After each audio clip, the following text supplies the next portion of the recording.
जब कोई युद्ध में हमें अपनी हार का एहसास होता है, तो वहां से भागने में ही हमारी भलाई है, क्योंकि डर के आगे जीत है।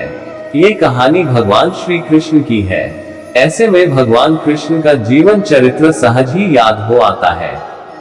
मथुरा की एक कैद में माता देवकी के गर्भ से जन्मे कृष्ण ने अपने आचरण से मानव जाति के सामने कई ऐसे उदाहरण रखे जो जीने की राह दिखाते हैं। ऐसा ही एक उदाहरण है उनके रणछोड़ बनने का। जी हाँ, एक बार कृष्ण भी युद्ध को बीच में ही छोड़कर मैदान से भाग गए थे, फिर भी शत्रु का वध हुआ और हजारों निर्दोष नागरिकों की सुरक्षा हुई। भगवान श्री कृष्ण का जन्म कंस का वध कर समस्त पृथ्वी लोक को उसके अत्याचारों से मुक्त कराने हेतु हुआ था। किशोरावस्था में ही वह गोकुल से मथुरा आ गए तथा दुष्ट कंस का वध किया। कंस की मृत्यु से दुखी उसके श्वशुर जरासंध ने एक विशाल सेना लेकर मथुरा पर आक्रमण कर दिया। इस आक्रमण में उसके साथ शिशुपाल और काल्यवन जैसे शक्तिशाली राजा भी शामिल थे। जल्दी ही सेना मथुरा जा पहुंची और मथुरा की राजसभा में कृष्ण तथा बलराम को सेना को सौंपने का संदेश भेजा गया। इस युद्ध को टालने तथा मथुरा के निर्दोष नागरिकों को बचाने के लिए कृष्ण ने रातों रात वहां से सैकड़ों किलोमीटर दूर समुद्र में एक नई नगरी द्वारिका का निर्माण करवाया। अपनी माया से उन्होंने समस्त नागरिकों, उनके पशुओं तथा संपत्ति को नींद में ही नई नगरी में पहुंचा दिया। अगले दिन सूर्योदय के समय कृष्ण तथा बलराम जरासंध की सेना के सामने जा पहुंचे और उसे लड़ने के लिए चुनौती दी। जैसे ही जरासंध और दूसरे राजाओं ने कृष्ण को मारने के लिए शस्त्र उठाए, दोनों भाई भागने लगे। उन भाइयों के पीछे जरासंध तथा काल्यवन जैसे राजा भी भागने लगे।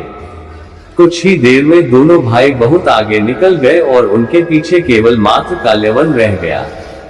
उसे देवताओं ने वरदान दिया था कि उसकी हत्या किसी अस्त्र या शस्त्र से नहीं होगी। ऐसे में वह निर्भीक था और लगातार कृष्ण का पीछा करते करते एक गुफा में जा पहुंचा। गुफा में राजा मुच्चुकुंद सो रहे थे, जिन्हें इंद्रदेव ने वरदान दिया था कि जो भी उन्हें उठाएगा वो उनके देखते ही जलकर भस्म हो जाएगा। वहां पहुंचकर कृष्ण ने सोए हुए मुच्चुकुंद पर अपना पीतांबर डाल दिया और स्वयं छिप गए। काल्यवन भी वहां जा पहुंचा और सोए हुए राजा मुच्चुकुंद पर पीतांबर देख उन्हें ही कृष्ण समझ बैठा। उसने मुच्चुकुंद को उठाने के लिए लात मारी, जिसके कारण उनकी निद्रा खुल गई और उनके देखते ही काल्यवन वहीं पर जलकर भस्म हो गया। तत्पश्चात कृष्ण ने राजा मुच्चुकुंद को अपने चतुर्भुज स्वरूप में दर्शन दिए और उन्हें मोक्ष पाने का वरदान दिया। वहीं दूसरी ओर जरासंध और बाकी राजा पूरी तरह से खाली मथुरा देखकर वापस लौट गए। कृष्ण चाहते तो स्वयं भी काल्यवन और अन्य अधर्मी राजाओं का वध कर सकते थे, परंतु देवताओं के दिए वरदान का मान रखने के लिए ही उन्होंने काल्यवन को राजा मुच्चुकुंद के हाथों मरवाया। इसी तरह बाद में जरासंध का वध पांडु पुत्र भीम के हाथों करवाकर भूधरा का भार कम किया। इस कहानी के बाद कृष्ण के नाम के साथ हमेशा के लिए रणछोड़ जोड़ दिया। कृष्ण की इस कहानी से सीख मिलती है कि अनावश्यक ताकत का प्रदर्शन नहीं कर बुद्धिबल से काम लेना चाहिए। इस तरह हम अपनी शक्ति को खर्च होने से रोक सकते हैं और बड़े से बड़े संकट का भी सामना कर सकते हैं।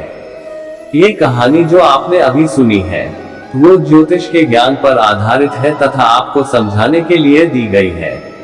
चैनल को सब्सक्राइब करके वीडियो को लाइक करके बेल आइकन प्रेस कर देना। मिलते हैं एक नई ऐसी ही मजेदार कहानी में, तब तक आप अपना ख्याल रखना। जय श्री कृष्ण।